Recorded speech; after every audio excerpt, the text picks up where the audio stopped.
and players smiling. But Michael Jordan is not only the best basketball player, but he's the most exciting basketball player to ever play. Tatum fires away, pumps it in, 51 for Jayson Tatum. The Big Three NBA podcast is powered by Prizepicks and the Game Time app.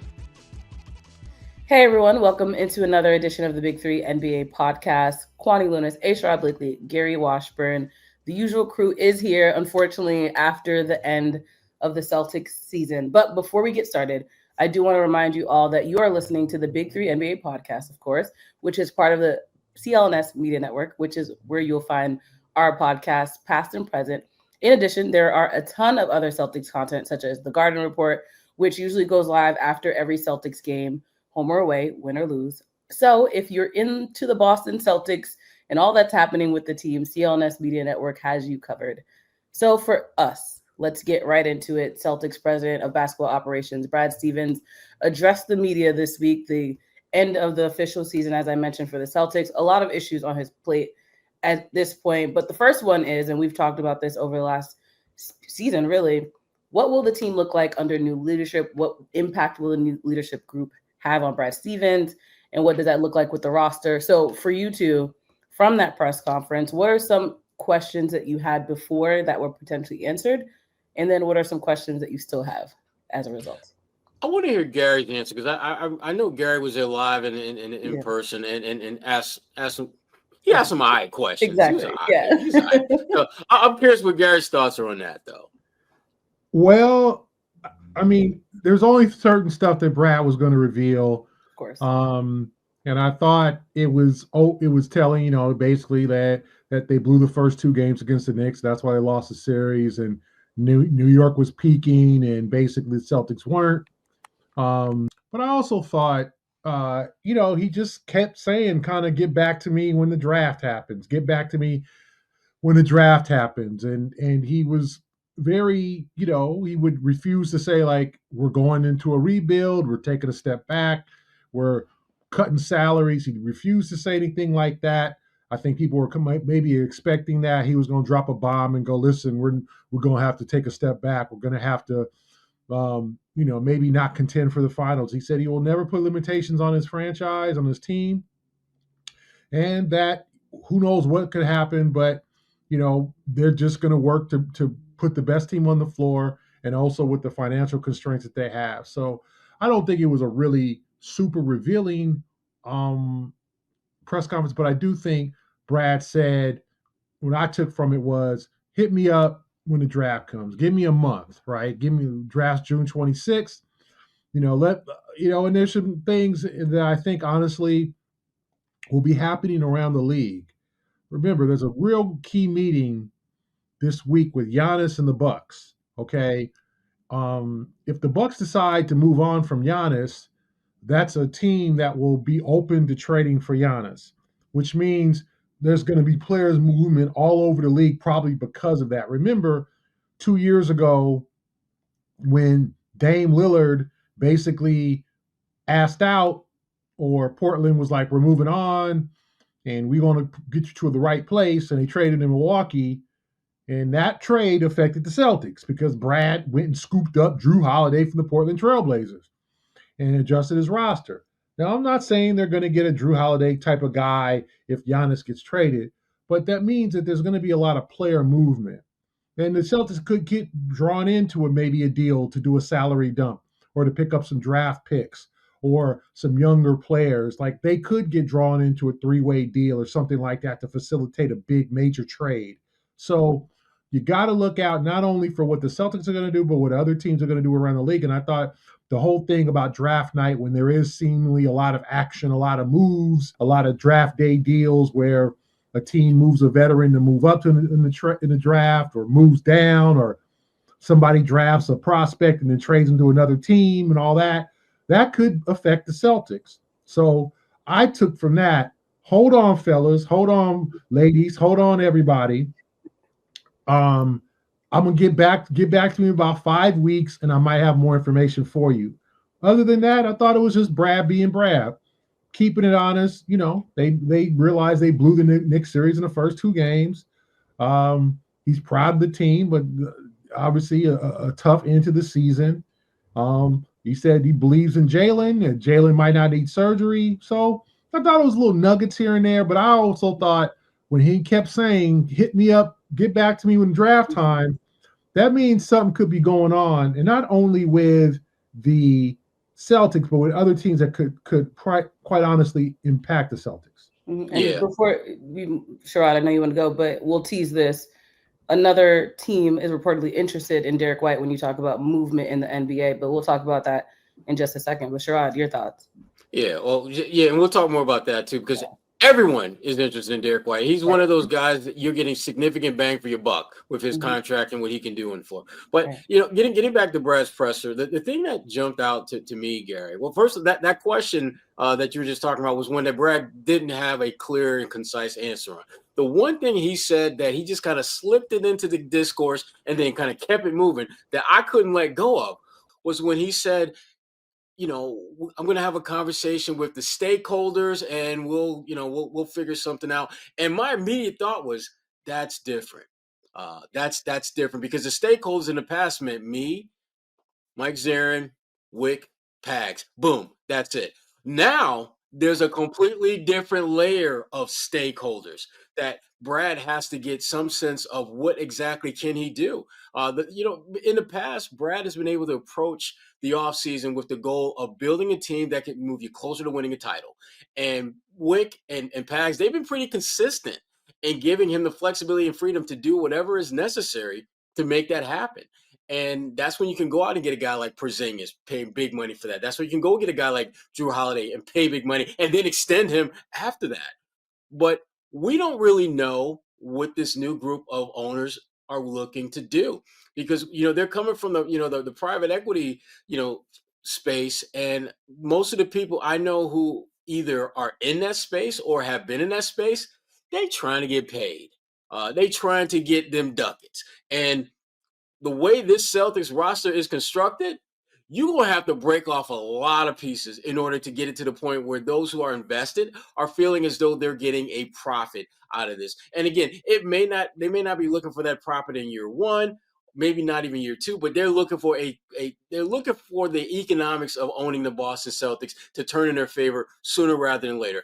And Brad Stevens is kind of caught in the crosshairs to some extent because he has to put a team out there that he feels can compete while still keeping true to what this new ownership is looking for him to do from a fiscal standpoint. And at some point, Brad is going to have to pull the trigger on a deal that he probably would not have done if it were the old regime.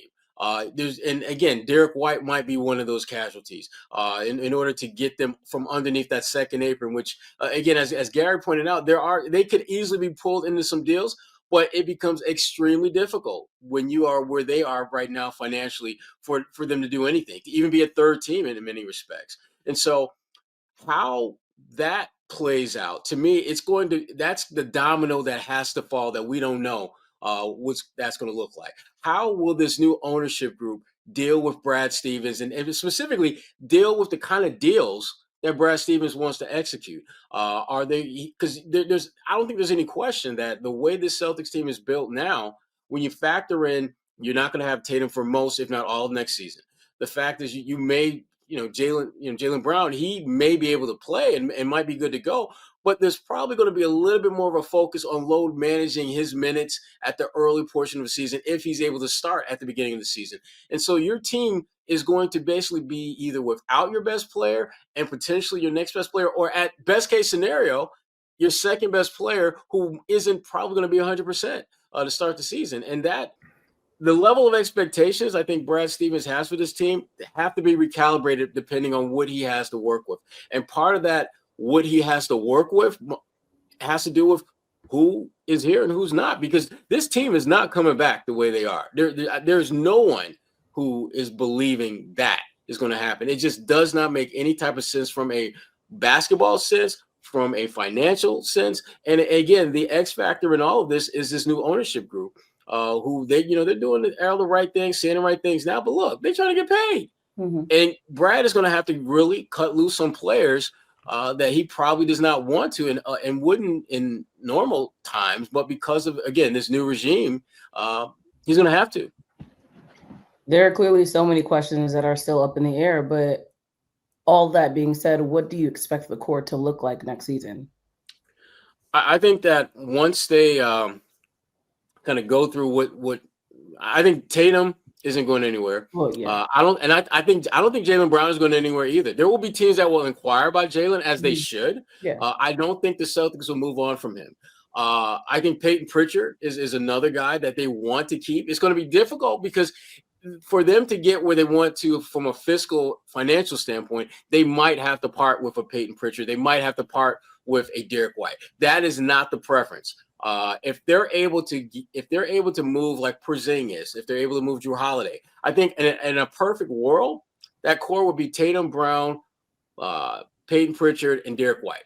I think any and all other parts outside of those four, I think if you're the Celtics, you can part with them and still feel as though you can be at a minimum a playoff caliber team. But they're going to have to make some really, really tough decisions in the very near future. I think that they're going to have to obviously, like Sherrod said, get rid of some guys, move on. I don't think it's going to be Derek White. I think his contract is too much of a bargain. Now, I will say, if the Warriors do like a sign and trade or something with Jonathan Kuminga or something like that, where they can get a younger, cheaper player who has great potential that the Warriors have obviously shown they don't really like very much, then you might have to think about that. But if you're the Celtics, you're going to have to figure out how to reduce payroll and keep talent. And that means going after guys that might be prospects. I think it said on another podcast or maybe last week, like when Brad got Derek White, it was a ho-hum. He was a guy who made $17 million, and people were like, that's a lot. That's a lot for that dude. And he was not the player that he is now. No one expected, and I was as hard as Derek White in the first year as anybody in terms of his impact on this team. I thought it was not a great deal in the first year. I thought in the NBA Finals, he kind of played a little bit jittery. He had a great game one and kind of didn't show up for the rest of the series. But what he's been able to do the last 2 years has been pretty astounding. And if you're Brad, and I think Celtic faithful are going to have to trust Brad to maybe find that next Derek White, that guy that can come over and people are like, his previous stop, he was okay, but I don't know about this guy. And then the Celtics put him in the system and work him into being a very top-notch player. And that's what I think you're going to have to trust the Celtics to do over the next few years is finding prospects, finding cheaper players, finding guys who can develop, go from a caterpillar to a butterfly in terms of just their development that don't make a lot of money. Because now, but Derek is his salary is around that 30 million range. That's not a whole lot for him. I thought that he could get 40 million. He didn't get that. He signed for a little bit less. So if you could have, if you have a nice bargain caliber contract like that, where a guy's on an all-star caliber is making about 30 million, that's actually pretty good. And he's contributing to winning, which he does.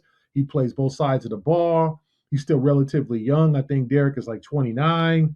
So it's not like there's any drawbacks from keeping Derek White. There are absolutely none.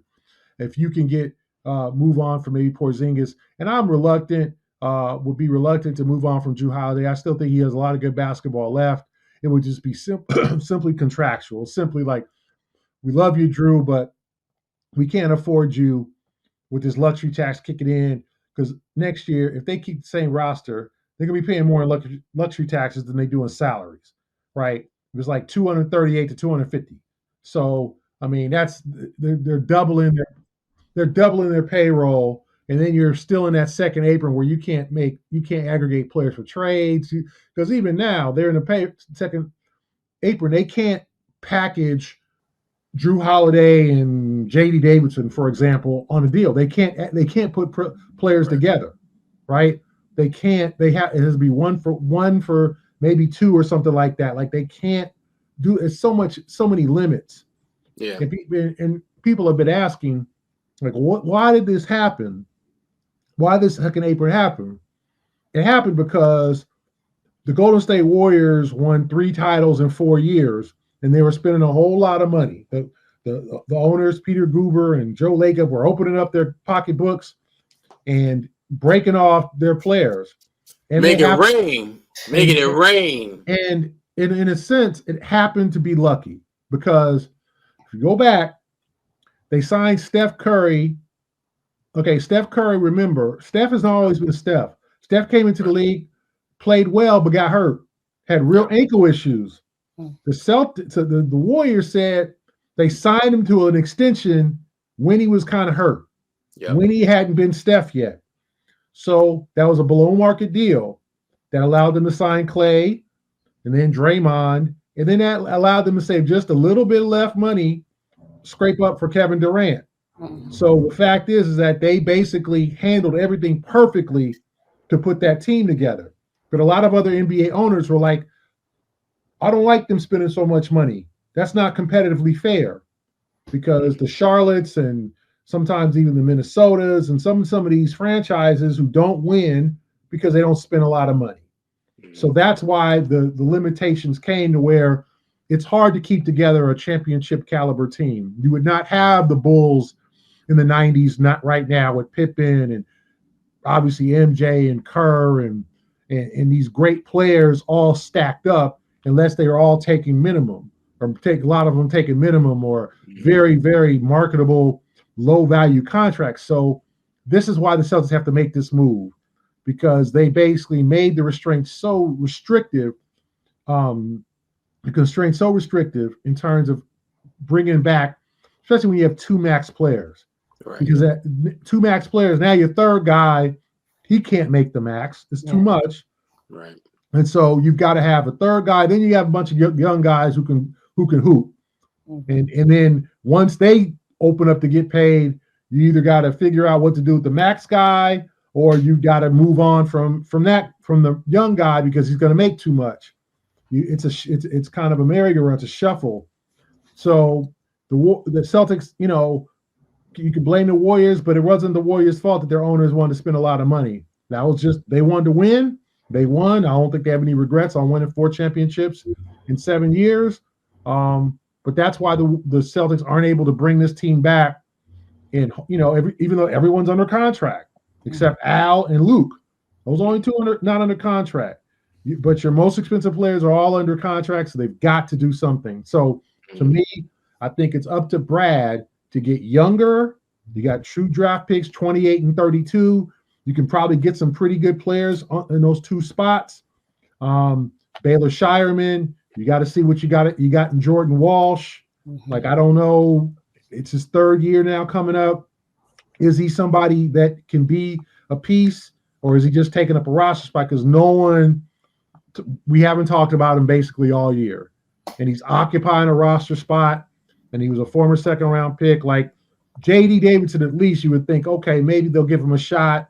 He's under NBA contract. Jordan Walsh is a guy we have no clue as to what he can do.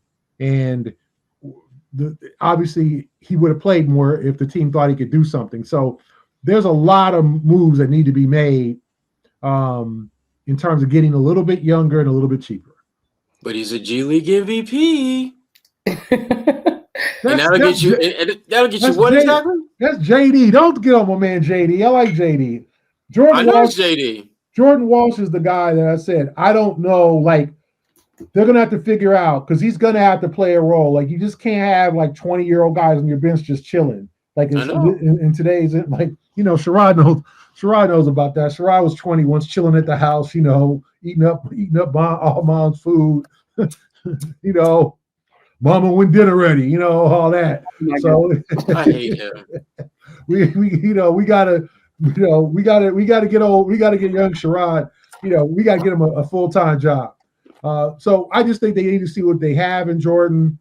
I think Baylor's a guy that might be able to be counted on, because another guy we don't talk about is Sam Hauser. And Sam, in as much as I think he's a good shooter, did not have a very good postseason. In Game 6, I was just saying, like, he got a couple of open looks. My goodness. Like, Sam, you got to hit those. There's no reason for you to be on the floor if you're not hitting shots. If he's not hitting shots, and you can't count on him in the clutch, then why have him on the team? And I like Sam. He's really grown into a solid player, but he did not have a good postseason, and I don't know if that makes him expendable. Oh, I think it makes him very expendable. I would be very surprised if Sam Hauser's on his roster next year. I think when you start looking at the guys that they could part with that aren't parting with them because they're bad players, but just that they need to get their finances in order. And these guys, to be honest with you, are expendable and have value elsewhere. A knockdown shooter, there's a lot of teams that could use a guy like Sam Hauser. And I don't think the Celtics will have much of a problem. And this contract is a great contract for any team. So he's a guy that I fully expect to be playing somewhere else next year. And I hope he does well because I think he is a good player. I just think that there are too many things that have come into play that are working against him coming back. And, that's just how it is. I mean, you look at a guy like Nesmith, similar situation when he was in Boston. He wasn't going to get a chance to play more than he was. He needed to change the scenery, and he's been a much better player since he left. One of the few guys that Ashley Bragg got rid of that actually turned out to be in a better situation than when they left in Boston. So I think Sam Hauser, he may very well be the next guy that falls into that particular category. Going back to the subject of championship caliber teams, it seems dramatic to ask this so soon, but do you both think that the title window has closed for Boston? Go ahead, Gary. I don't think it's closed. I think it's cracked right now. With Tatum, you're not going to win a championship without Tatum. Mm-hmm. So your focus is a 26-27 season because now you're starting to get into Jayson's 27. He's going to be coming off a major injury. He'll be 28 next year. So when he basically returns to the floor, he's going to be 28. Jaylen is going to be 29. So now you're getting into the prime years, right? They're no longer young. They're no longer kids. Jason's no longer 19-year-old Jayson ain't 19 no more. So this is the window you got to take advantage of because you ain't, what you going to wait till they 34? Shoot, so, Deuce almost 19. Shoot, what you talking about? Oh, God. I can't with you. Anyway, I think the window is cracked. I think that they prepare for life in 26-27 because, there's teams coming up, and we talked about them, the Orlando Magic and the Detroit Pistons are the two teams that are going to be emerging. We don't know what's going to happen in Cleveland. Are they going to make changes after losing to Indiana in 5 games? Milwaukee seems headed for a rebuild. Miami seems like they're a mess. Atlanta, we don't know can you win with Trey on a high level. The Knicks, obviously the Knicks will have everybody signed. Will they be as good as next year? Will something happen with them? I think they'll be obviously one of the top contenders in the East, along with Indiana. But if you're looking at 26-27, I think that's the year you start shooting for because you want to capitalize on Tatum and Brown's prime. You cannot put it off 2-3 years. You can't go through a rebuild in the prime years of your 2 top players. That ain't working. So you're going to have to regenerate this really quickly. So to answer your question, Kwani, I think the window next year is cracked. I think you can compete. You can be a 7 seed, a 6 seed, maybe win a first round series. And I think the fans will be into that. The fans will be like, they'll appreciate a hard playing team. But the Celtics, quite honestly, I was talking with somebody about this today. I have to change some things up. The 3-point thing, and people going to be coming at me for this, but the 3-point shot cost them the first 2 games. They missed Gary. They missed 70. Ooh. Shut up. Ooh, Gary, I'm telling. They missed 75 threes in the first 2 games. And I'm not talking about stop taking threes. I'm talking about figure out other ways to score and maybe be a little bit less one-dimensional. I think they're going to because especially if you're losing 2 to 3 premium shooters. If you're losing Hauser, you're losing Porzingis, you might have to figure out different ways to score. And you might have to figure out, and without Tatum. So you figure out a different style, maybe a more rugged style, maybe a more defensive-minded team, maybe a team that is not going to make the game look so beautiful. And we all love the ball movement, the threes when they're falling, but you might have to change some things up because we don't know how this next year's team is going to look. But I think if they pivot into a team that plays hard, that's a little bit younger, and you give guys some looks. Neemias Queta, give the kid a look, figure out what you have in him. Quit sitting him. Like, you got to figure this out.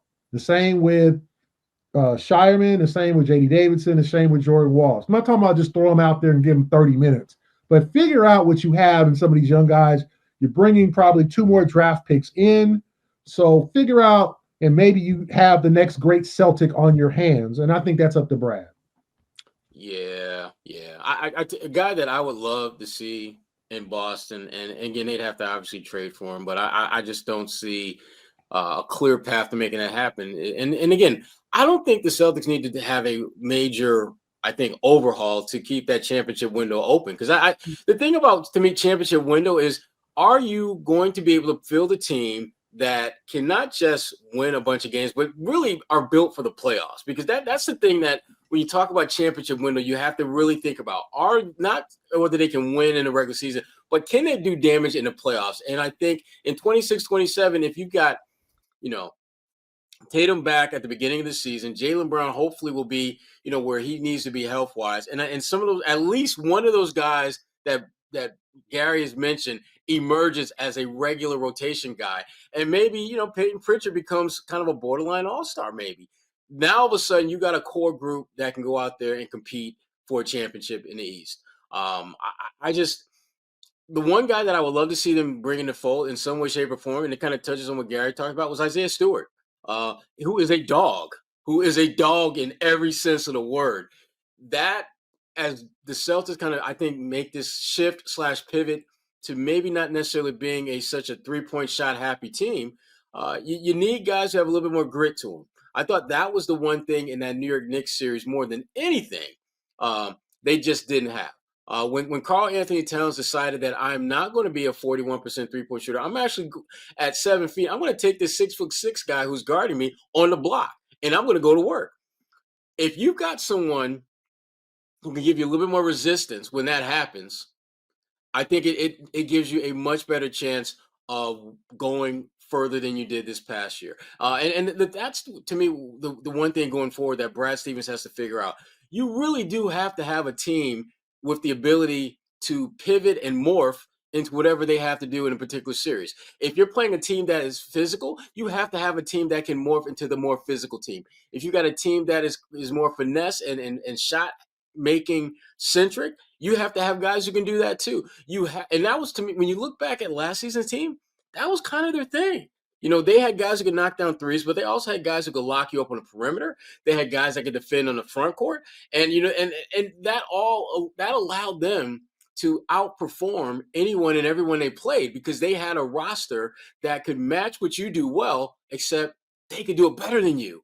And that wasn't the case with the Knicks. The Knicks were the more physical team, and they just did not have the people power to compete with that. So the window, I think, is still open, but they're going to have to tweak some things. They're going to have to get a little bit more physicality and toughness, mental and physical toughness from some of those guys that we haven't seen on the floor.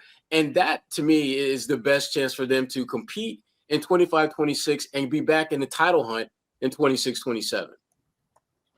All right, let's take a quick break for a word from one of our sponsors. But before then, for those of you listening to the show, we want to ask that you subscribe to the podcast if you haven't done so already, like, and also leave a review. And for those that are watching the show on CLNS, go ahead and hit that like button and subscribe to the Celtics All Access YouTube channel, where you can find our show and a lot of other great Celtics content. Also, please be sure to turn on your notifications so that you know the instant a new video, example, our podcast drops. Shout out to our good friends at Prizepicks, which is where, again, you can cash in on the basketball playoffs with Prizepicks, and don't miss your last chance to add your favorite players from the court to your Prizepicks lineup, whether it's points, rebounds, assists. Take your pick of more or less for your shot to win up to $2,000 in your cash today. Again, don't miss your chance to also add favorite players from other sports, like the diamond, the baseball diamond, in your Prizepicks lineup.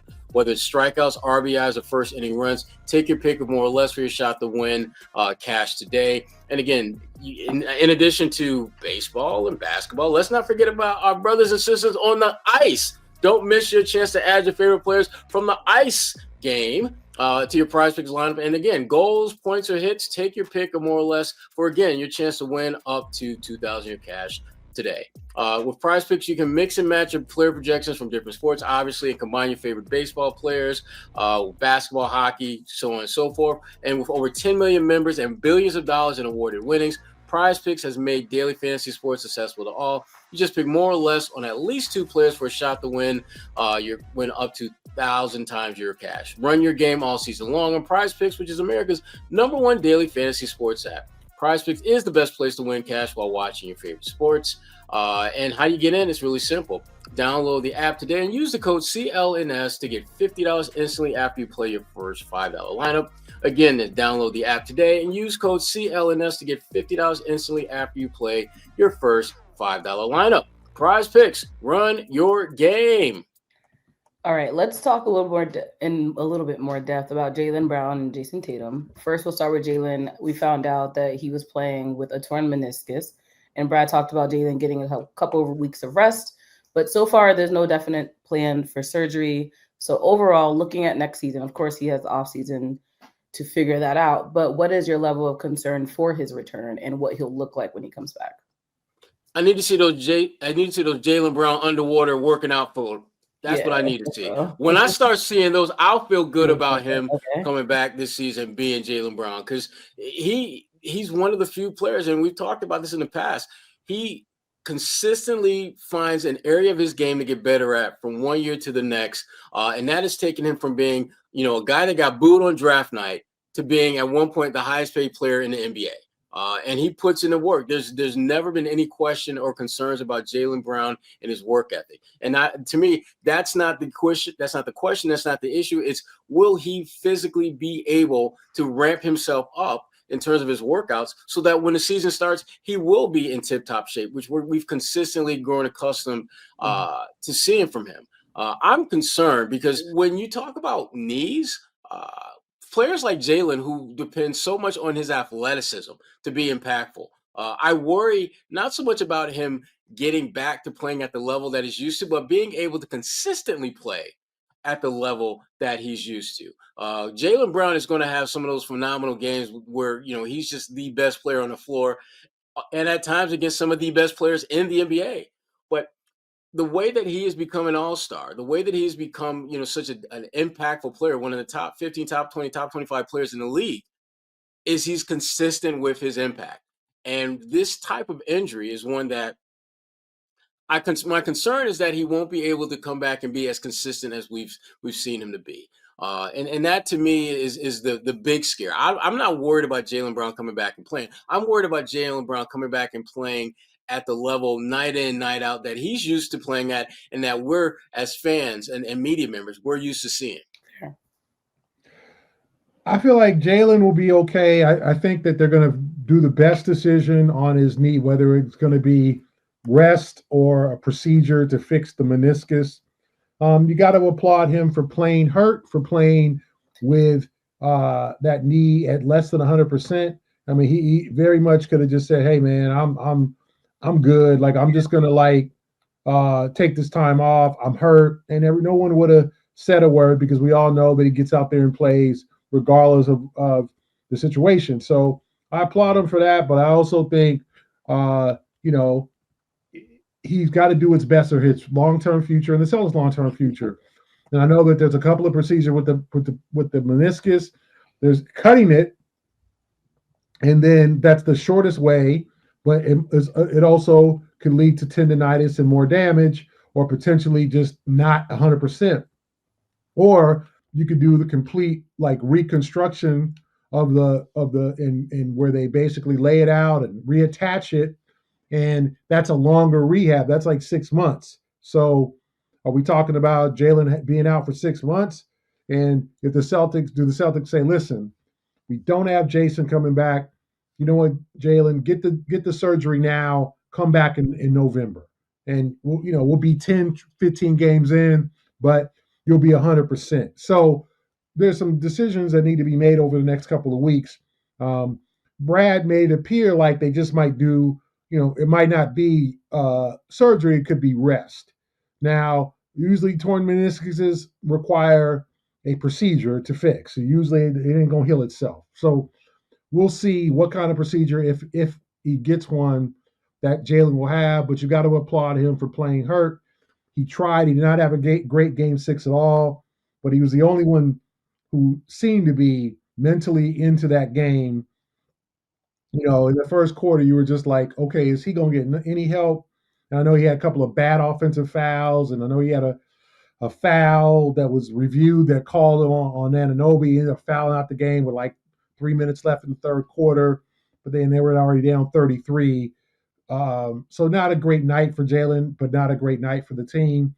But I just think with his performance in Game 5, winning the NBA Finals MVP and the Eastern Conference Finals MVP last year, the game is still very much there, but you want him completely healthy. Do not have him coming out there with knee issues or, I got to deal with swelling all year. Like, if you're going to get everybody healthy, you're going to get Jayson healthy, get Jaylen healthy too, and have both of them ready for 26, 27. I'm not talking about hold Jaylen out for the entire year, but make sure he gets the right procedure where he's not trying to rush back or something like that. Put him in a position to succeed also. Mm-hmm.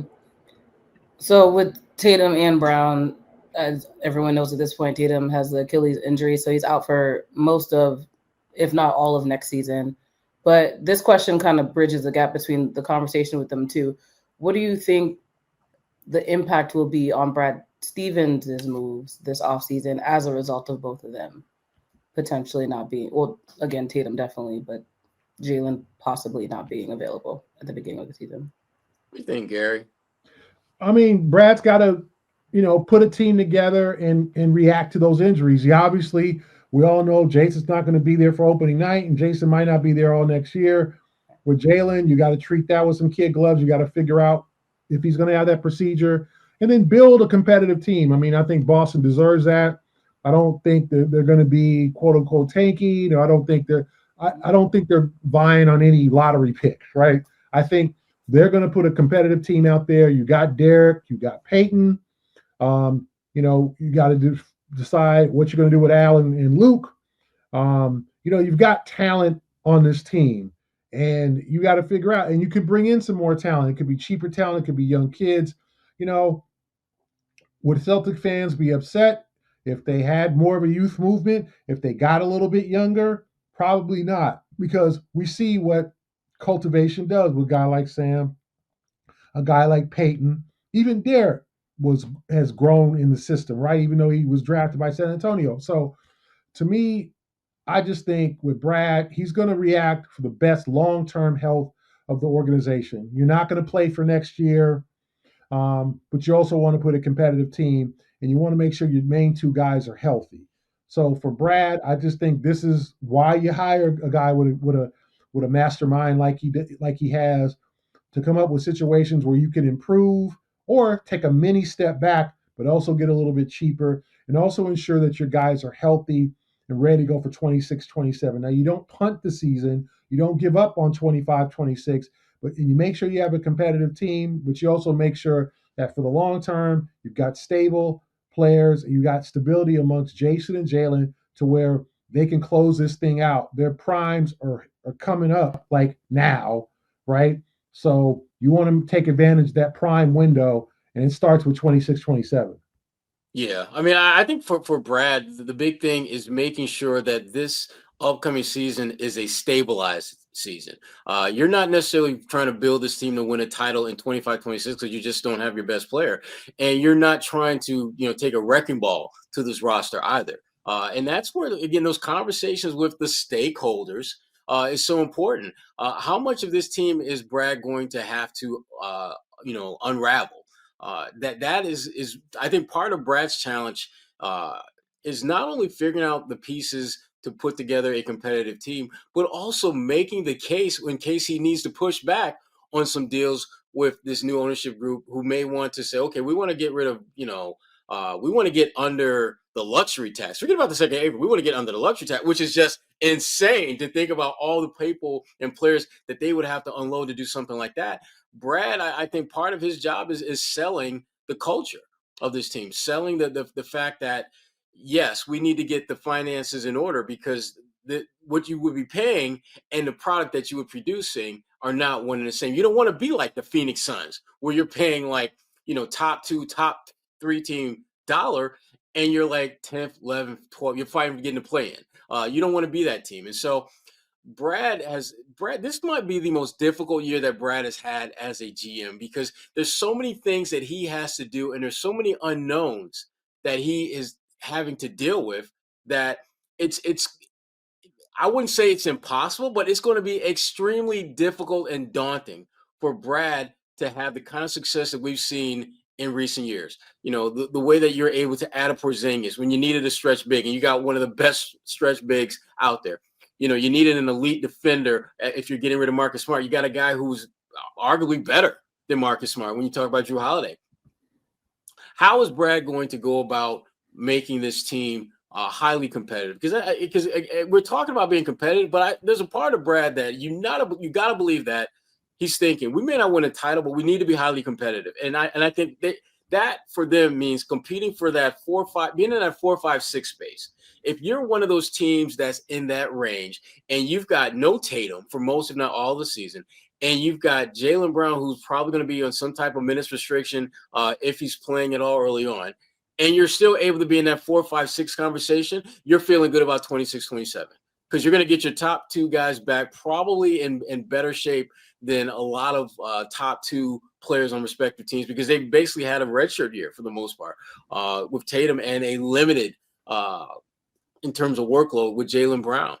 So Brad, he's got to find that balance between bridging the gap, stabilizing 25, 26, so that this team can make a legitimate run in 26, 27. And if they're back in the title hunt and they win another title, 2 titles in 3 years, that's what we call a dynasty. And it's not the dynasty that the Celtics, I think, envision, because when you add Porzingis, you add Jrue Holiday, you're thinking they're going to be part of that. It may be a dynasty, but maybe not the dynasty that they envision. So my question about Tatum is, if he is recovered ahead of schedule, would you consider bringing him back this season? Hell no. Hell no. Hell to the no. I don't care if the Celtics are like 29-0 and Tatum is ready to come back. To me, there's just too much at stake long term to even hint at him coming back sooner than needed. And frankly, this is an opportunity for a lot of those guys who normally don't play to show that they can actually play in the NBA. As Gary pointed out, I want to see Jordan Walsh out there playing 10, 15 minutes a game. I want to see, Shireman, see if he can build off of which that's a guy that I think could actually be that wild card that makes the Celtics a much more dangerous team than people might be giving him credit for being, because he can flat out shoot. And young fella got a little swag to him too, which to me, if you're going to be a really good player in the NBA, it's one thing to have swag. It's another thing to have swag on a team that is like elite, like the Celtics. Swag on the Washington Wizards ain't the same as swag on the Boston Celtics. Swag in Charlotte on a Tuesday is not the same as swag in TD Garden against the Golden State Warriors on a Friday night. Shireman has that. And I want to see more of him going forward. And I know anything that brings Tatum back sooner or ahead of schedule would shorten that opportunity for him. And again, if you're a Celtics fan, you want to know what you're dealing with. You want to know if these guys can play. I don't have a feeling as to whether JD Davison can play. I know he can ball out in Maine. I don't know if he can. I don't know what he can do in the NBA. Same thing with Jordan Walsh. I've seen flashes where he looks like he could be a good 3-and-D guy, but he doesn't play enough or consistently enough, to give you a sense of what he can do. And the same thing holds true with Shireman. So any possibility of Tatum coming back ahead of schedule, I am anti. I don't want to see Tatum other than in street clothes, eating popcorn, high five and deuce on the sideline.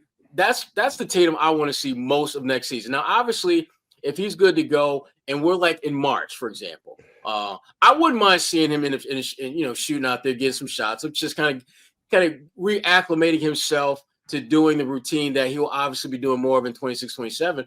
But to me, there's just too much at stake to bring him back any time earlier than he's supposed to.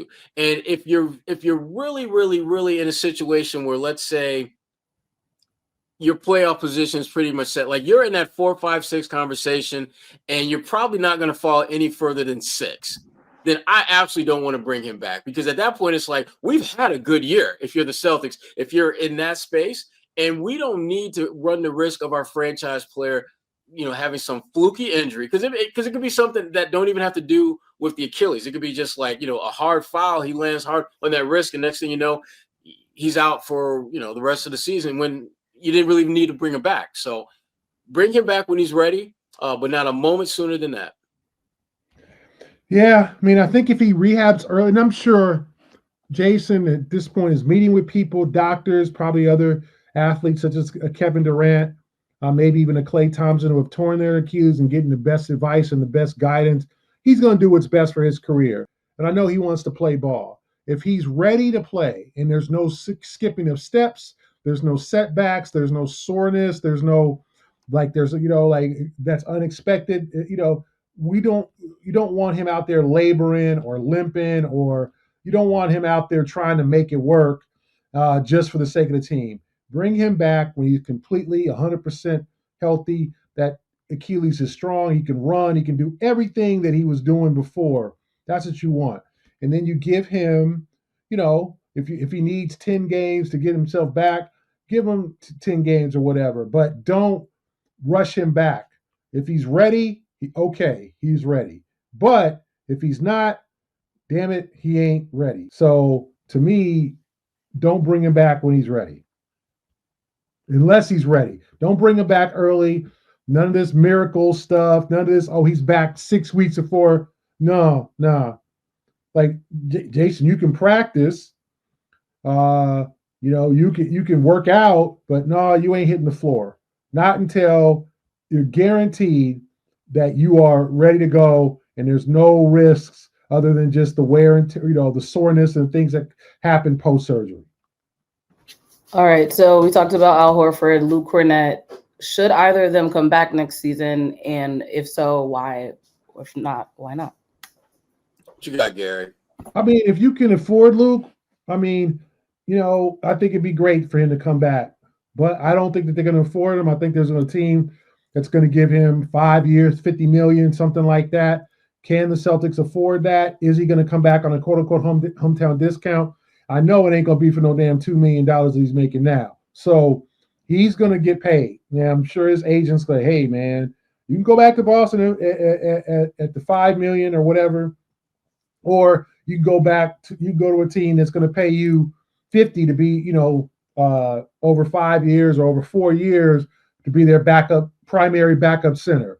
I think Luke has to do what's best for him and his family, as much as I'm sure he loves playing in Boston. Hauser, I think, is just gone. I just think he's a contract that's expendable. I think that as much as he tries on defense, he's declined defensively. I think he dealt with his back issues more than he probably let on. And then I just think there was too many critical moments during this postseason where he was wide the hell open and missed a three. I want to say game 2, a couple of threes that one he completely airballed. Like, the Celtics needed a spark. They needed him to come through.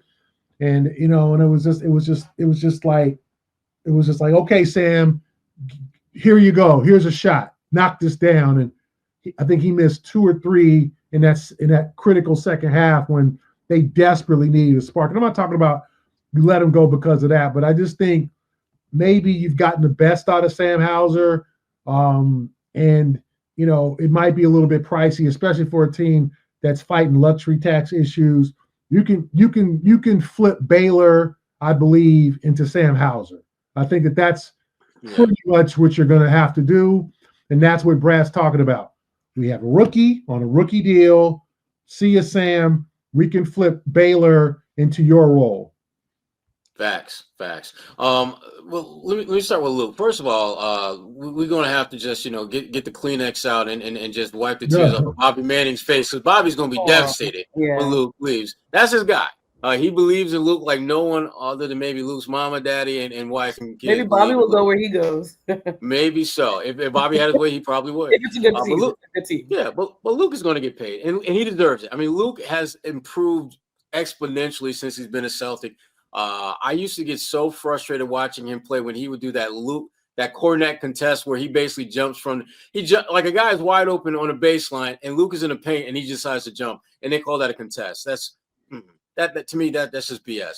Luke has turned into a viable impact guy off your bench. You look at his shot blocking; he's a much better rebounder now than he was early on in his career.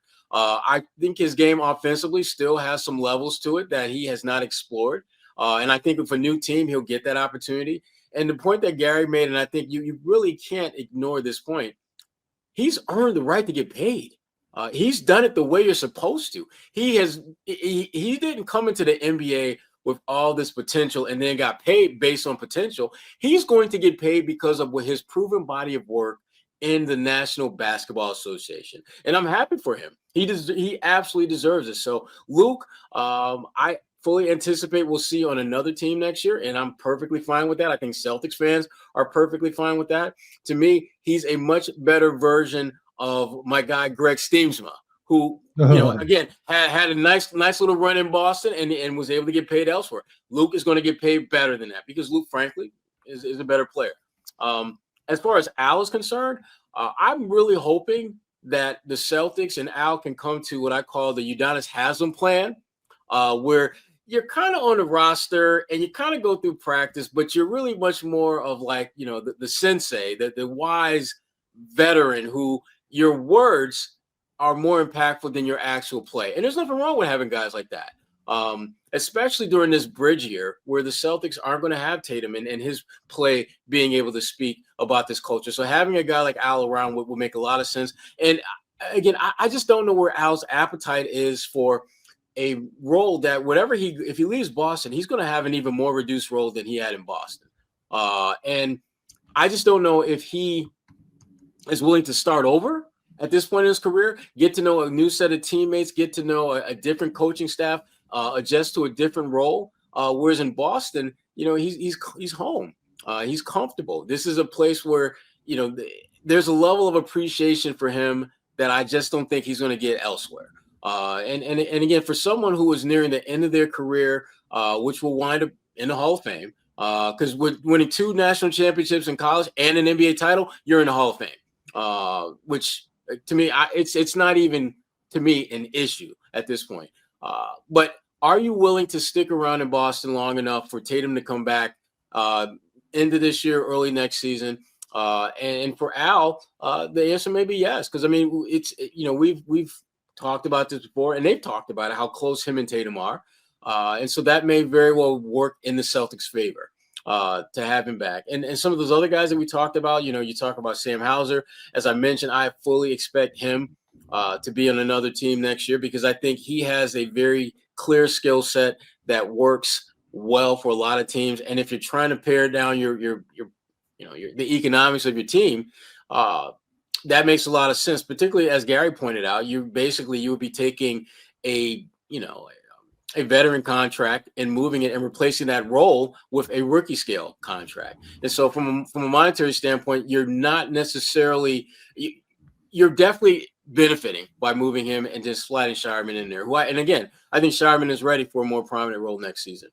Some of the other guys, definitely, I think we'll get some opportunities to play next season, in part because of some of the folks who are not going to be around, but also in part because it's that bridge year. And, unlike some teams that just decide to just completely dismantle the roster and start, just scorch the earth, the Celtics, they're just going to basically trim back a little bit and, allow some of those younger guys to develop into real NBA players where they're playing in real NBA games and they're getting real NBA experience and not, busting, the Long Island, whoever in Maine. That's going to benefit them. A full-time internship. That's what I'm saying. I mean, they went from, like Maine is kind of like the internship. It really is. And really, college. And now it's like you need to get that entry job, son. Yep. The internship is over with. You have to earn Show your the experience on the resume. That's what. Yeah. Yes, absolutely, facts. So I'm looking forward to next season more than I thought I would. And the reason for that is because there's so many storylines to this team that we have yet to uncover and unearth. And when you got a team that isn't going to be the overwhelming favorite night in and night out, there's a scrappiness about them. There's a fight about them. You find out far more about them in terms of who they are and what's at their core, what drives them, more so when you're favored. Because when you're a better team, there are a lot of games, and we saw this up close. There are a lot of games where the Celtics just basically walked into the building and was going to win by 15. The year that they won a championship, how many times did we see them just like, game is close. Third quarter, they make 7 threes in a row. They win by 20. That ain't going to be the case next season. It's going to be like, Celtics down by 7. They cut it to 5. They cut it to 2. They lose by 4. Or it'll be close, and then they'll find a way to hit like a, Joe Mazzulla will call it great, ATO, and they'll win the game by 1 at the buzzer. It'll be, to me, they're going to be like a better version of those Brad Stevens coach teams. Those teams that were scrappy, but you kind of knew they weren't going to win that many games. Yeah. If they can finish the season at 500, you're like, well done, Brad. Well done. Joe Mazzulla, we're going to find out just where his tolerance level is when it comes to having a team that isn't at the top of the food chain from day one. They're going to have to fight. And Joe is, as Gary knows as well as anyone, Joe is kind of feisty. We're going to find out next season, is that feistiness contagious? Can he get those guys on his roster to understand how, you got to treat every game as if it's game 7. And you got to be hungry. You have to come ready to just basically go to war. I don't know if this team is going to be built that way, but I do think that as they start piecing together folks from the outside to bring in, I do think that toughness is going to be one of those intangibles that almost everyone they bring in has to bring to the table, because that's the one thing that no matter what they do, they're going to need more of that going forward. And we'll find time to talk about Coach Mazzulla next week. But, of course, we have the entire offseason to talk about all of these things. So, of course, make sure you're sticking with us the entire summer. Before we get out of here, though, for those of you that are listening to the show, we just want to remind you, again, subscribe to the podcast, like, and leave a review. And for those watching the show on CLNS, go ahead and hit that like button and subscribe to the CLNS Media and Celtics All Access YouTube channel, where you can find our podcast and a lot of other great Celtics content. And while you're here, make sure you're showing some love to our sponsors like Prizepicks, who supports us and allows us to keep the podcast up and running all season long. And one more thing, please make sure to turn on those notifications so that you know the instant a new episode drops. For Sherrod Blakely and Gary Washburn, I'm Kwani Lunis. This is the Big 3 NBA Podcast. We out.